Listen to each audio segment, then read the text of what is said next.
안녕하십니까. 희망 강사 배영자입니다. 반갑습니다. 이번 영상에서는 M365의 파워 앱스라고 하는 앱이 있습니다. 파워 앱스로 앱을 개발해 보도록 하겠습니다. 자, 그러면 챗GPT에다가 파워 앱스를 사용하면 어떠한 좋은 점이 있는지 알려줘 라고 프롬프팅을 했습니다. 자, 그랬더니 아래처럼 몇 가지 항목들을 보여주죠. 그 중에서도 가장 상단에 있는 부분이 로우 코드로 애플리케이션을 개발을 할 수 있다라고 하는 게 가장 첫 번째 장점이네요. 그러면 어떠한 앱을 개발을 할 수 있는지, 실무 사례가 어떤 게 있는지 후속 질문을 했습니다. 그랬더니 각각의 산업 영역별로 이러이러한 사례가 있다라고 응답을 받았습니다. 보시면 토요타에서는 생산 현장에서 설비 점검 앱을 만들어 유지 보수 효율을 높였고요. 코카콜라에서는 유통망의 실시간 재고를 확인할 수 있는 앱을 제작하여 물류 흐름을 최적화를 했다라고 해서 파워 앱스를 활용한 실제 사례들을 확인을 하실 수가 있으십니다.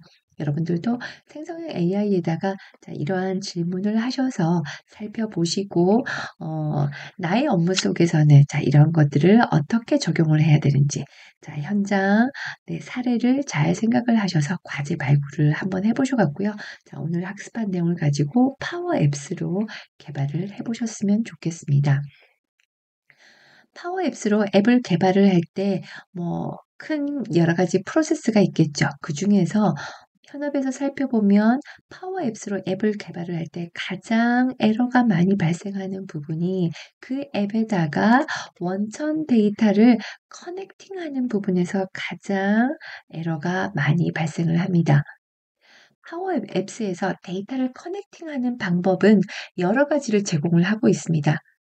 그런데 현재 시점에서 가장 가성비가 좋은 방법이 이 프로세스가 아닌가 싶습니다. 그래서 이 프로세스에 맞춰서 앱을 개발을 해볼 텐데요. 가장 중요한 포인트는 데이터 커넥팅에 포인트를 포커스를 맞춰서 진행을 한번 해보도록 하겠습니다. 그러면 요청은 닫고요. 가장 먼저 쉐어포인트에 사이트를 먼저 생성을 하는 겁니다. 그러면 브라우저를 하나 띄우고 office.com이라고 들어가셔갖고 여러분의 계정으로 로그인을 하셔야 되겠죠. 가장 먼저 쉐어포인트에 사이트를 생성을 하셔야 되겠습니다. 와플박스 클릭하셔서 쉐어포인트 클릭하시고 사이트를 만드셔야 되겠죠. 사이트를 만드시는 그러한 좀 더 자세한 방법은 M365 재생 목록에 가셔갖고요. M365 4번 영상을 보시면 되겠습니다. 사이트를 만드는 방법, 그 4번 영상을 조금 더 참고하시고요. 우리는 그 다음에 진행을 한번 해보도록 할게요. 원천 엑셀 데이터를 만들어진 사이트 문서방에다가 업로드를 하셔야 되겠습니다. 요게 제가 지금 바탕화면에 저장해 둔 거거든요. 바탕화면에다가만 저장을 해도, 나의 로컬 PC에만 저장을 하게 되면 동료들과 파트너사의 협력업체 분들과 공유를 할 수가 없겠죠. 그래서 닫고, 쉐어포인트에서 저는 요 영상에서 요 M365 4번 영상에서 미리 만들어둔 테스트 1번 사이트에 들어가도록 하겠습니다. 테스트 1번 문서 라이브러리에 들어와서 파일 업로드 하셔서 바탕화면에 있던 프로덕트 리스트라는 파일을 업로드 하도록 하겠습니다. 업로드가 됐으면 확인 한번 해보도록 하겠습니다. 프로덕트 리스트 파일 클릭하셔서 보시면 타이틀 코드에서 조금 전에 바탕화면에서 봤던 자, 데이터가 그대로 업로드가 된 것을 보실 수가 있으십니다. 여기서 좀 조심하셔야 될 것은 뭐냐면, 자, DB 내 셀 포인터 선택을 하시고 어디에요? 리본 메뉴에 가셔서 표 디자인이 있는지 꼭 한번 해보셔요. 자, 표 디자인 클릭을 했을 때 프로덕트 리스트라는 이름의 표계체로 만들어져 있습니다. 자, 이걸 다시 한 번만 확인을 한번 해볼게요. 이거는 자동으로 만들어지는 게 아니고요. 여러분들이 원천 데이터에서 다시 원천 데이터를 열어볼게요. 로컬 PC에 있는 프로덕트 리스트 파일 원천 데이터를 열어서 자, 원천 데이터 내에 갖다 두시고요. 자, 테이블 디자인하고 자, 똑같은 메뉴이죠. 테이블 디자인을 클릭을 해보면 프로덕트 리스트라고 되어 있습니다. 그래서 여러분들 항상 이제 엑셀을 사용하시는 분들은 항상 DB를 무슨 개체로 표계체로 선언을 하시는 거 잊지 마셨으면 좋겠습니다. 표계체를 어떻게 선언을 해야 되는데 저의 엑셀 디자인 채널에 가시면 파워쿼리랑 관련된 영상이 있거든요. 네, 그걸로 보시고 네, 표계체 선언하시는 거 다시 한번 학습을 한번 해보셨으면 좋겠습니다. 자, 아무튼 이렇게 하셔갖고요. 자, 파일이 업로드가 된 것을 확인을 하실 수가 있고요. 자, 순서 다시 한번 보도록 하겠습니다. 쉐어포인트 사이트를 생성을 했고 엑셀 데이터를 사이트 문서에 자, 업로드를 하시고 난 다음에 이거는 이따가 볼게요. 일단 이거는 스킵하시고 세 번째 업로드된 엑셀 데이터를 뭘로 생성을 한다? 리스트로 반드시 생성을 해 주셔야 되겠습니다. 자, 리스트를 어떻게 생성을 하시냐면, 자, 내가 만든 사이트에 들어오셔서 홈에 가셔서 새로 만들기 보여지시죠? 내림 버튼 눌러서 리스트, 목록입니다. 자, 목록 클릭. 쉐어포인트에서 리스트로 만들어야 되는데 그 리스트로 만들 때 맨 땅에 헤딩을 할 거니 아니면 기존에 있던 엑셀 데이터로 가지고 올 거니 기존에 있던 엑셀 데이터로 가지고 올 거야. 엑셀에서 그렇게 되면 테스트 1 문서 라이브러리에 올려져 있는 자, 엑셀 파일들이 보일 겁니다. 자, 그 중에서 프로덕트 리스트였죠. 자, 선택을 하시고 다음 버튼. 자, 그럼 자동으로 얘가 인식을 하는 게 보여지실 겁니다. 다음 버튼. 이름은 뭘로 할 거니? 자, 그래, 그대로 프로덕트 리스트로 하겠습니다. 만들기.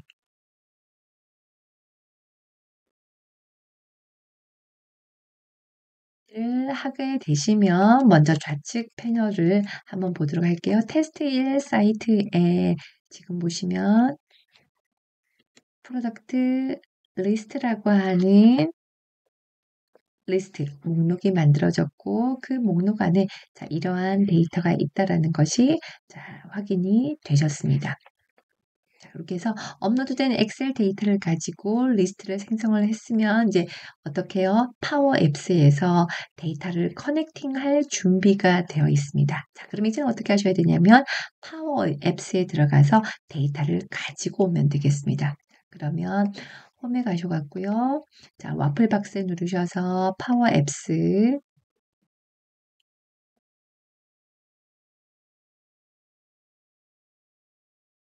파워 앱스 눌러서 자, 좌측 패널에 보시면 만들기 버튼이 있습니다. 만들기 버튼 클릭. 자, 앱을 만들 때 여러 가지 방법을 제시를 한다라고 말씀을 드렸었죠. 그 중에서 가성비가 가장 좋은 방법이 뭐다? 쉐어 포인트입니다. 자, 쉐어 포인트 클릭. 딱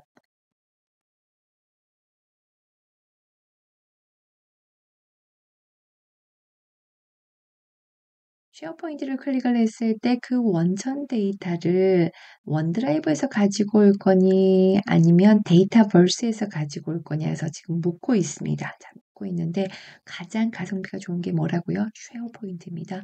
여러분들 여기 원드라이브가 있어요.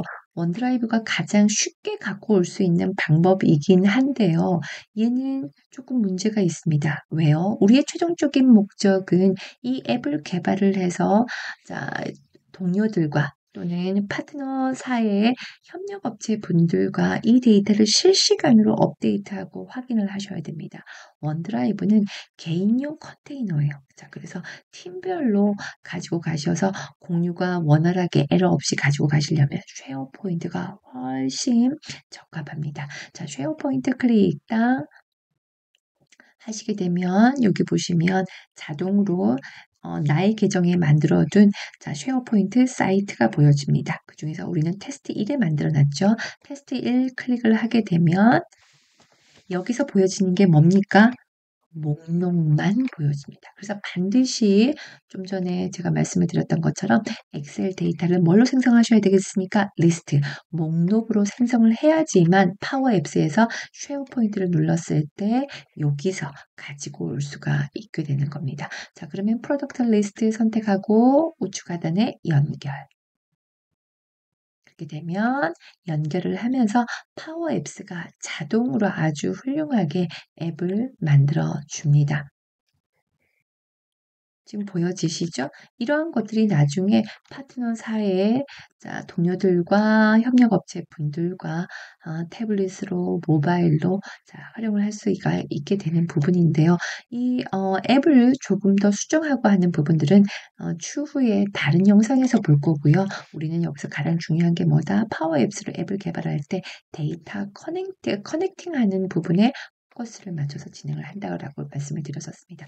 자, 일단 요거를 실행을 한번 눌러볼게요. 자, 실행을 해서 요걸 보면 지금 여기서 보여지는 화면이 예를 들어서 나의 핸드폰, 모바일에서 보여지는 부분이다 라고 생각을 해보시면 이렇게 클릭을 하시면 자, 세부 데이터가 보여지는 게 보여지실 겁니다. 스크롤바를 쭉쭉쭉쭉 내리시면 자, 이러한 데이터가 보여지는 게 보여지시죠. 그쵸? 좋아요. 자, 그러면 뭐를 해볼 거냐면 여기 보시면 쉐어포인트로 데이터를 연결을 해서 지금 앱을 완성을 했잖아요. 그죠? 근데 우리가 더 중요하게 생각을 해야 되는 게 뭐냐면 만약에 자, 이 쉐어포인트로 데이터를 연결을 했는데 이 쉐어포인트의 데이터는 어디로 그 리스트에서 만들어졌죠. 그죠? 따라서 리스트에서 업데이트가 되면 여기 앱에도 실시간으로 업데이트가 돼야 되겠죠. 자, 이 부분을 자, 우리가 확인을 한번 해보도록 하겠습니다. 테스트를 한번 해볼게요. 자, 지금 여기 보시면 스피커스 3000이라고 하는 제품이 마지막 데이터이죠. 그쵸? 자, 그러면 일단 빠져나가서 여기랑 연결되어 있는 데가 어디입니까? 자, 여기 테스트 1에 프로덕트 리스트의 요 리스트죠. 자, 여기서 밑으로 쭉 내려가 보겠습니다. 자, 쭉 내려가서 지금 현재 여기가 DB고, 자, 이 DB에 새로운 프로덕트가 들어온 거예요. 자, 그러면 어떻게, 뭘 누르시면 되겠습니까? 여기서 권한을 가지고 있는 분이 새 항목을 추가를 하면 되겠죠. 자, 새 항목 추가 눌러서 여기에 값을 입력을 해보겠습니다. 스피커스 3000, 아까 그 마지막 DB가 3000이었죠. 그럼 3001이라고 해볼까요? 자, 코드네임 CC라고 해보겠습니다. CC,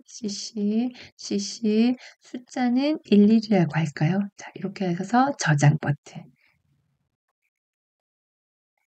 해서 보시면 스피커스 3001 해서 데이터가 추가가 된 게 보여지시죠? 자, 추가가 된 게 보여지시면 우리의 최종적인 목적은 이 원천 데이터랑 연결되어 있는 누가 파워 앱스에 그 앱도 실시간으로 업데이트가 돼야 되겠습니다. 그쵸? 자, 그러면은 새로 붙인 버튼 한번 눌러주시고 자, 파워 앱스에 들어가서 실시간으로 업데이트를 하려면 나의 동료들과 파트너 사이 협력업체 분들은 이 앱에 들어와서 뭐만 누르면 된다? 리프레시 버튼만 눌러주면 된다. 자, 그러면 실행 버튼 누르시고 자, 리프레시 버튼 눌러보겠습니다. 누르고 확인 한번 해보겠습니다. 자, 확인해서 스크롤바 아래쪽으로 내려가 보면 어떻습니까? 실시간으로 업데이트가 된 게 보여지시죠? 맞습니까? 이렇게 돼야지 진정한 나의 동료와 파트너 사이의 협력업체 분들과 데이터를 실시간으로 공유를 하면서 우리가 뭔가 업무를 효율적으로 네, 할 수가 있는 것 같겠습니다. 자, 그럼 여기서 여러분 한번 생각하셔야 될 게 무엇이냐면 현업에서 이런 것들을 로직을 깔끔하게 설계를 하셔야 되겠죠. 좀 전에 이 앱스와 앱스의 원천 데이터인 여기에 오셔서 자, 새로운 데이터가 들어오거나 또는 편집을 할 때, 자, 여기서 편집을 했죠. 그쵸? 편집을 할 때, 이 편집은 이 상태에서 진행을 하게 되면, 이 데이터를 자, 쉐어받은, 공유받은 모든 사람들이 편집이 가능해요. 물론 권한을 주기에 따라 달라지겠지만, 하지만 그렇게 된다라고 하면, 실시간으로 조금 에러가 생길 수도 있습니다. 자, 그래서, 자, 이러한 부분에 대해서 자, 편집의 권한을 누가 할 거냐, 미리 그런 것들을 상의를 하셔갖고요. 편집 권한을 이제 나만 가지고 와서 편집을 하고, 편집이 끝나고 나면 다시 모든 사람들이, 자, 다시 이제 볼 수 있고, 편집을 할 수 있게끔, 그렇게, 권한 설정을 해 주셔야 됩니다. 자, 그게 부분이 뭐냐면, 편집 권한 설정을 잘 해 주셔야 되는데요. 그것을 클라우드 버전에서 편집 권한을 어떻게, 체크인, 체크아웃을 하는지, 로컬 PC에서 해당 원천 데이터의 편집 권한을 어떻게 체크인, 체크아웃 하는지 우리는 미리 먼저 공부를 했었습니다. 어느 영상에서요? M365 네 번째 영상에서 혹시 보지 않으신 분들은 이 부분과 관련을 하셔서 어디요? 여기 M365 4번 영상을 다시 한번 복습하셨으면 좋겠습니다.